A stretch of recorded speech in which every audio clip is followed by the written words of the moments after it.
Hey everybody, Yankee here. The other day I made a video that ticked off a lot of Ruger lovers because I said that Ruger revolvers are not inherently stronger than Smith & Wesson revolvers. And that made a lot of them mad. See, a lot of people think Ruger revolvers are stronger because they're thicker, and they think that they're stronger because there used to be Ruger-only loads, and there are still some Ruger-only loads out there right now. But I wanted to explain to people that that's just not the case, but they didn't seem to get it. I explained to them that Ruger guns are thicker because they're cast instead of forged like the Smith & Wesson gun, and that Ruger-only loads existed is because Ruger made specific sized guns, etc., that other manufacturers didn't make, and those bullets wouldn't work in those guns. The Rugers were larger, had longer cylinders, etc. There wasn't another gun that was really comparable that round would work in, unless it was a smaller framed gun.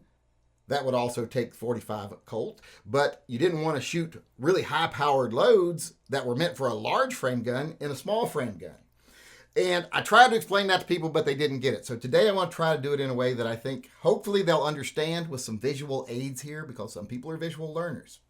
If you compare a Ruger to a similar Smith & Wesson, like their medium-sized gun here, the GP100, to the Smith & Wesson medium-sized gun, the 686. The Ruger is a little bit thicker. It is a little bit more rounded off, has more metal in the back strap. It just does, has more metal in the top strap.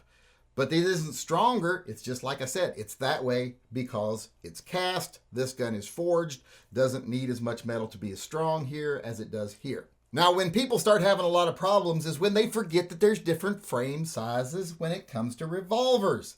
If you look at a Ruger Vaquero here and a Ruger Blackhawk, the cylinder on the Blackhawk is a little bit longer than on the Vaquero. Even though they're the same chambering, it's a little bit longer. Therefore, it can handle loads that end up being a little longer. And if you look at modern Ruger-only loads that are made for Blackhawks, it'll even say right there on the box, won't function in some guns, it's too long, like Henry rifles, etc. They also won't work in new model Ruger Vaqueros. Now, they'd work on old model Vaqueros because they were bigger framed guns with bigger cylinders. When they switched over to the new Blackhawks and the new Ruger Vaqueros, they made both of them smaller. However, the Blackhawk is still big enough to take some of the Ruger-only loads. And like you can see here, even though the cylinder is longer on the Blackhawk, there's a lot more frame and a lot more space on the Blackhawk than there is on the Vaquero.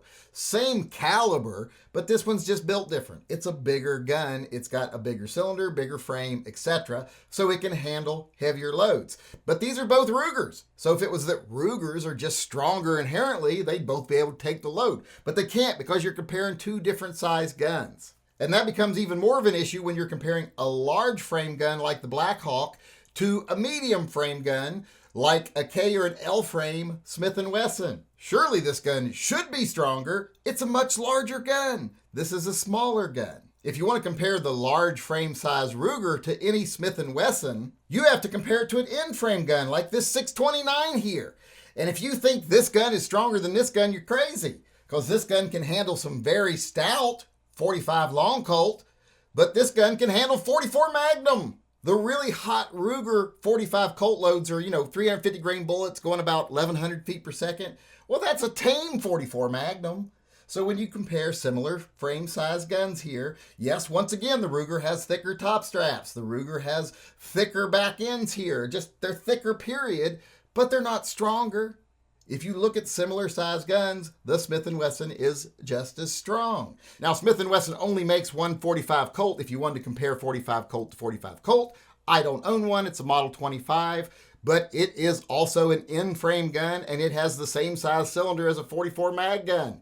So it can definitely handle the Ruger-only loads. As long as the cylinder is long enough and it will turn, it'll handle just as powerful loads as the Ruger. And if you want to go up a little more powerful, you can go up to the Super Blackhawks, which are even stronger. And yes, they are stronger than the in-frame guns because these can take up to 454 Casull, really big booming rounds. But once again, not a fair comparison because this is their extra large frame. This is the Super Blackhawk, much like their Super Red Hawks. So if you're going to compare that to a Smith & Wesson, you're going to find yourself going up to the X-frame guns, which are actually stronger than the Rugers. But that's because they're bigger. They are bigger. These can handle up to 500 Magnum. So they're a little bigger and stronger than this size Ruger. Another one of the extra large frame Rugers would be the Ruger Alaskan, which is also very strong, can do 454, 480, etc., but it's still smaller and not as strong as the Smith & Wesson 460 here, so not a fair comparison. The 460 here isn't stronger because it's just made better, it's stronger because it's larger. And that's generally the case with Rugers. If you're comparing similar frame size guns to similar frame size gun, they're pretty good. So as you can see here, when you compare a similar Ruger to a similar Smith & Wesson or any other gun, Ruger doesn't really have a big advantage, unless of course you count looks. And in that case, I think the Ruger has a big advantage because I actually prefer the looks of the Rugers, especially the flat tops, etc. So when it comes right down to it, which one is better quality? Well, that'll be up to you. What things do you think are important? And if you think one looks better than the other, well then that right there is enough of a reason to choose one over the other.